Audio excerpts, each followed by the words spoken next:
I never believed in legends until the night I heard the rocks whisper. It started as a simple trip. A group of us, 6 friends, came to Augrabies Falls, eager to see the famous moon rock. Our guide, Becky, warned us. Stay together. And if you hear whispers, do not answer. We laughed. The wind against the rocks must sound like whispers, we thought. Just a myth. But that night, under a full moon, one of us disappeared. We searched. Called his name. But it was as if the earth had swallowed him whole. Some places remember, and some places never let go. The sun burned orange as we arrived. The roar of the falls echoed through the valley. Mist rose from the water, catching the last light of day. Becky led us along the rocky terrain, pointing toward Moon Rock. This place is older than memory, he said.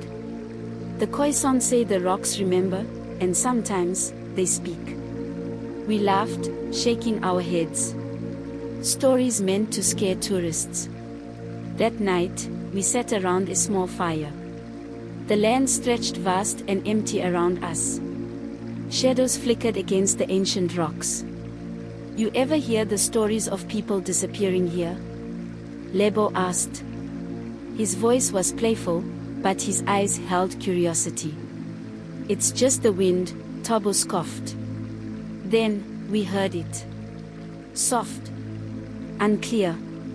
Like the breath of a voice in the wind. A whisper. Did you hear that? Zanil asked. We all froze. Then, a voice. Calling a name. Lebo.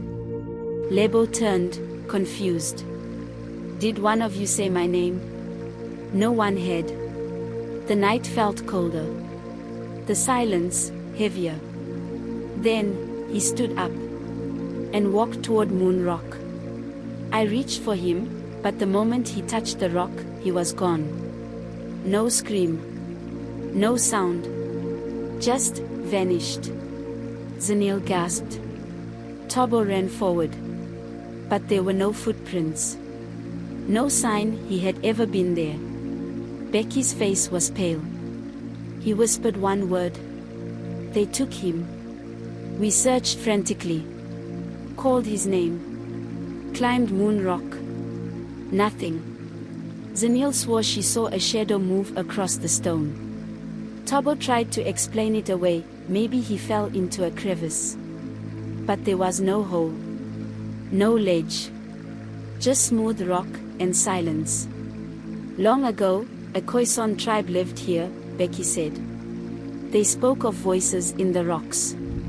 Whispers that called to them. One by one, they disappeared. Some say the land remembers, and claims those who listen. Tobo shook his head.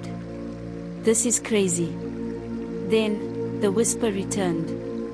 And this time, it said my name. The whispers grew louder. The fire flickered violently. Then, Zanil screamed. A figure stood at the edge of the rock. A shadow, barely human, watching us. We ran. The whispers chased us. The wind howled. The ground shook beneath us. I didn't look back. I didn't stop running.